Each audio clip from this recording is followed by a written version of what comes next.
40-game win streak at home. Haven't won against them since 2013, and just coming out here and beating 2 top 10 teams back-to-back. It feels good, man. How about the way you kind of held it together? You had a couple of mistakes. Yeah, I had two, not great throws, not great decisions, but, I'm a fighter, and we all fight, and, we finish strong and finish successful. Especially after you threw that early pick six, what did you tell the team? I said, we're fine. Last time I threw a pick six was sophomore year in high school, so I kind of had like deja vu. I was like, damn, but it is what it is. You got to keep fighting through adversity. We knew there was going to be adversity in a big rivalry game like this. We just had to finish. Spencer, how much mental toughness does this take to win this game at Clemson after what you just did a week ago? A lot of teams would be content and okay with beating a Tennessee team by 30 points, but we wanted more. We knew this was the biggest game of the season for us, and these last 2 games of the season would change the narrative for program history. So, we prepared that way, and we came out here and played at a high level. What does that new narrative look like for your program now? What's that? What does that new narrative kind of look like and mean to you? Just beating. If you think about it, we've beaten, I want to say 4 or 5 top 10 teams in the country at one point. Yeah, it's just crazy, especially with these last 2.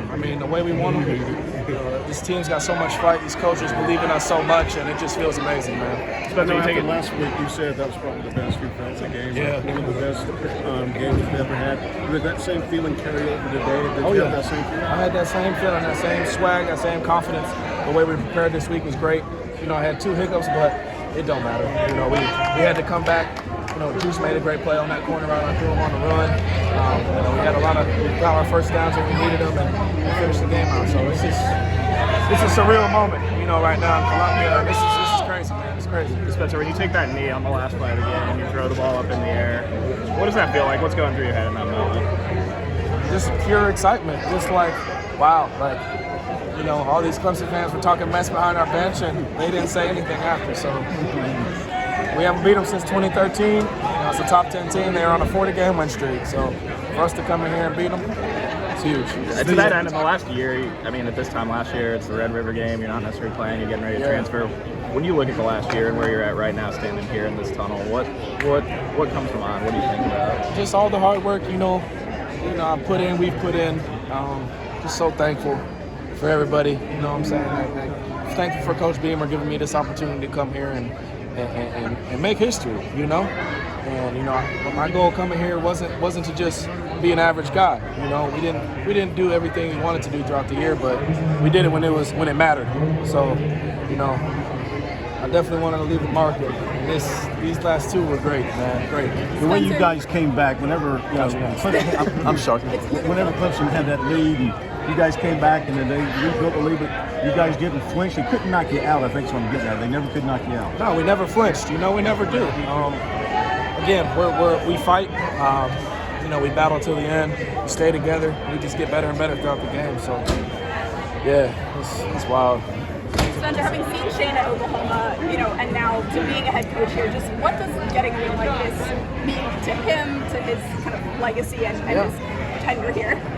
He's. I don't know the full history, but like I said, 2013 was the last time we beat him.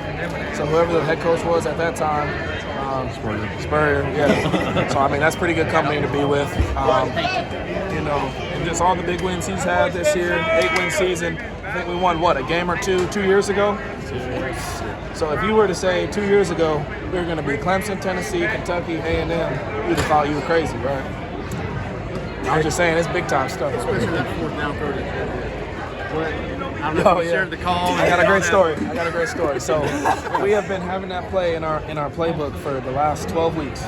Never got the chance to run it. We said we're going to run it today for the chance to win the game or make a huge play in the game. And it's 4th and 1.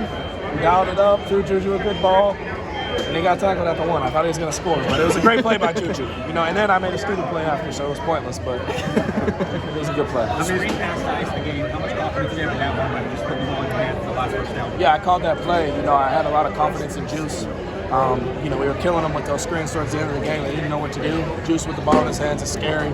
I said, Sat, let's call this play and finish it right now. And I think it was 3rd and 4. So call the play. We called it. We won the game. To that end, Juice obviously has had a huge couple of games the last few weeks. But what is it about him that makes him so good, and as a quarterback to have a guy like that? Yeah, it's his confidence. He's very confident. He's just looking at him right now. He's funny, man. He's a great guy. Does a lot of great stuff for us. Has some of the best hands out, and is definitely one of the best receivers in the country. How can you best explain an offense that looked so dreadful against Florida, and then you put over 1,000 yards on the board in the last 2 games? A lot of people didn't believe in us, man, and we knew it was going to come together when it mattered. I know we didn't look great, but we all were on the same page with our mentality of just screw it. Let's go out here and just let it go, let it ride. That's when we play at our best. That's when I'm comfortable and everybody else is comfortable. And you see what happens. I mean, we're one of the best offenses in the country when we do that. So, it was just a great way to finish out. Spencer, I think you said that you and Shane were talking before this week about the history of this game and stuff. How's the first one feel?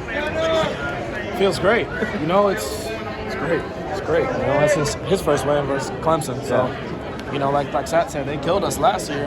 I think we had 98 total yards versus them last year. I think we had 250 on them in the first half and finished with 450. Correct me if I'm wrong. That's about right, yeah. Yeah, so what do you think of this overall atmosphere? It was cool, good atmosphere. It was loud at times.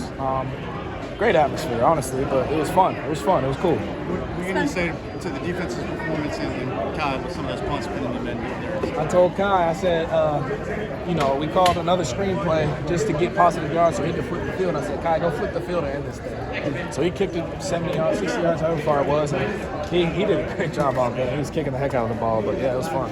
Spencer, does a game like this, I know you're still in the moment, but does it affect your calculus in terms of what you're thinking about coming back next year and all that? I think it definitely does, ending like this, it's a big thing. But I'm gonna talk with my family and talk and just pray on it, and but yeah, we'll see here soon.